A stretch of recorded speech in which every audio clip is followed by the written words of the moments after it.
आठवतो का तो दिवस? थंड सकाळ, शाळेचं मैदान, स्वच्छ गणवेशात सगळे विद्यार्थी ओळीने उभे, हातात लहान तिरंगा आणि वाऱ्यात फडकणाऱ्या राष्ट्रध्वजाकडे सगळ्यांच्या नजरा. स्पीकरमधून घुमणारं राष्ट्रगीत आणि शेवटी आकाशात उडणाऱ्या रंगीत फुलांच्या पाकळ्या. तोच तो आपला प्रजासत्ताक दिन. नमस्कार मंडळी, ऐका हो ऐका या आपल्या मराठी पॉडकास्टमध्ये तुमचं मनपूर्वक स्वागत आहे. सर्व प्रेक्षकांना प्रजासत्ताक दिनाच्या हार्दिक शुभेच्छा. आजच्या खास दिवशी आपण थोडं मागे वळून पाहूया. 26 जानेवारी 1950च्या त्या ऐतिहासिक दिवसाकडे, ज्या दिवशी भारताने आपल्या स्वतःचं संविधान लागू करून जगासमोर सार्वभौम लोकशाही प्रजासत्ताक म्हणून अभिमानाने पाऊल ठेवलं. भारतात प्रत्येक वर्षी 26 जानेवारीला प्रजासत्ताक दिन म्हणून साजरा केला जातो. भारताने 15 ऑगस्ट 1947 रोजी स्वातंत्र्य मिळवलं, पण काही महत्त्वाच्या कारणांमुळे भारताला संविधान लागू करण्यासाठी थोडा वेळ लागला. अखेर 26 जानेवारी 1950 रोजी भारताचे संविधान लागू झाले आणि देश पूर्णपणे एक सार्वभौम प्रजासत्ताक बनला. पहिल्या प्रजासत्ताक दिनाच्या तयारीची जबाबदारी तत्कालीन सरकारने घेतली होती. दिल्लीतील प्रमुख मार्ग सजवण्यात आले. रंगीत झेंड्यांनी, फुलांनी, बॅनर्सनी शहर सुसज्ज केले गेले. प्रशासन, पोलीस आणि रिझर्व्ह फौज यांनी कार्यक्रम सुरळीत पार पडण्यासाठी कठोर तयारी केली होती. शहरातील लोक देखील अत्यंत उत्साहित होते. अनेकांनी आपल्या घरावर तिरंगा फडकवला आणि सार्वजनिक ठिकाणी कार्यक्रम पाहण्यासही गर्दी केली. त्यावेळी मीडियाही नव्हती जसे आज आहे, पण वृत्तपत्रांनी आणि रेडिओने हा दिवस संपूर्ण देशभर प्रसिद्ध केला. 26 जानेवारी 1950 रोजी हा दिवस भारतीय इतिहासातील एक सुवर्ण क्षण ठरला.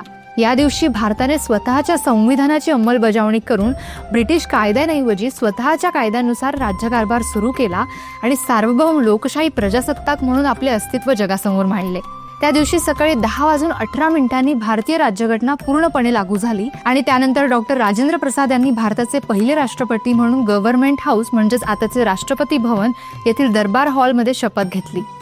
राष्ट्रपतीच्या शपथविधीनंतर 31 तोफांची सलामी देऊन नव्या प्रजासत्ताक भारताच्या जन्माची घोषणा करण्यात आली. त्यानंतर राष्ट्रपती डॉक्टर राजेंद्र प्रसाद यांनी इरविन स्टेडियम म्हणजेच आत्ताचे मेजर ध्यानचंद नॅशनल स्टेडियम येथे राष्ट्रध्वज फडकवला. येथून निघालेल्या त्यांच्या घोडागाडीतून भव्य मिरवणुकीने संपूर्ण दिल्ली उत्साहित दुमदुमली. या मिरवणुकीत भारतीय सशस्त्र दल, पोलीस व बँड पथके सहभागी झाली होती. या ऐतिहासिक सोहळ्यासाठी इंडोनेशियाचे पहिले राष्ट्रपती डॉक्टर सुकर्णो हे प्रमुख पाहुणे म्हणून उपस्थित होते. देशभरातील लोक या प्रसंगी अत्यानंदित झाले होते. जय हिंदच्या घोषणा, रस्त्यांवरचा उत्सवाचा जल्लोष आणि दिल्लीतील इमारतींवरील आकर्षक रोषणाई यांमुळे वातावरण भारावून गेले होते. लोकांना या सोहळ्यात सहभागी होता यावे म्हणून 26 आणि 27 जानेवारी या दोन्ही दिवशी सार्वजनिक सुट्टी जाहीर करण्यात आली होती. या दिवशी भारताने केवळ नव्या शासन प्रणालीची सुरुवात केली नाही, तर प्रत्येक भारतीय नागरिकासाठी स्वातंत्र्य, समानता आणि लोकशाही मूल्यांचे नवे युग सुरू केले. या दिवसाला फक्त राजकीय महत्त्व नव्हते, तर लोकांच्या मनात देशभक्तीची खरी भावना निर्माण करणे हे मुख्य उद्दिष्ट होते. पहिल्या प्रजासत्ताक दिनी दिल्लीच नव्हे तर संपूर्ण देशभर लोक उत्साहाने सामील झाले होते. शाळांमध्ये विशेष कार्यक्रम आणि संविधानाच्या महत्त्वाची चर्चासत्र आयोजित केले गेले. लोकांनी एकत्र येऊन भारताची स्वातंत्र्य आणि लोकशाहीची गरिमा साजरी केली. घराघरात तिरंगा फडकवला गेला आणि विविध सामाजिक संस्था, विद्यार्थी संघटना आणि सरकारी कार्यालयांनीही विशेष कार्यक्रम आयोजित केले. मुलांनी आणि तरुणांनी आपापल्या रचनात्मकतेने देशभक्तीचे विविध कार्यक्रम सादर केले, ज्यामुळे दिवसाची गोड आठवण आजही लोकांच्या हृदयात जिवंत आहे. आज आपला प्रजासत्ताक दिन मोठ्या प्रमाणावर राजपथावर भव्य परेड सोबत साजरा केला जातो. यामध्ये आधुनिक तंत्रज्ञान, विज्ञान आणि नवीन कलात्मक प्रदर्शन समाविष्ट असतात. परंतु पहिल्या दिवसाचे सौंदर्य वेगळेच होते. साधेपणा, उत्साह आणि देशभक्तीची खरी भावना होती. त्यावेळी भव्य दृश्य नव्हती, पण लोकांचा उत्साह आणि संविधानाच्या आदराची भावना प्रत्येकाच्या चेहऱ्यावर स्पष्ट दिसत होती. त्या दिवसाने भारताच्या एकतेची, सामूहिक प्रयत्नांची आणि लोकतंत्राची खरी शक्ती दाखवली. नंतर प्रत्येक वर्षी हा दिवस अधिक भव्य झाला. नवीन परेड, कला, विज्ञान प्रदर्शन आणि आंतरराष्ट्रीय पाहुण्यांचा समावेश होत गेला. पण पहिल्या प्रजासत्ताक दिनाची ऐतिहासिक आठवण आजही प्रत्येक भारतीयाच्या हृदयात कोरली गेली आहे. तर हा होता आपला पहिला प्रजासत्ताक दिन.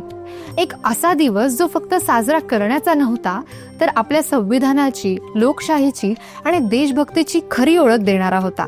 या दिवसाच्या माध्यमातून लोकांना आपले हक्क, कर्तव्ये आणि देशावर गर्व करण्याची संधी मिळाली.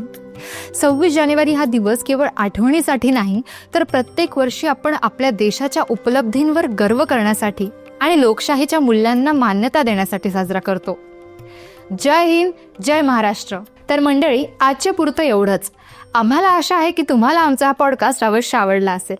आवडला असल्यास लाईक व शेअर करायला विसरू नका व खाली दिलेल्या कमेंट बॉक्समध्ये आपले विचार व मत मांडण्यास अजिबात संकोच करू नका.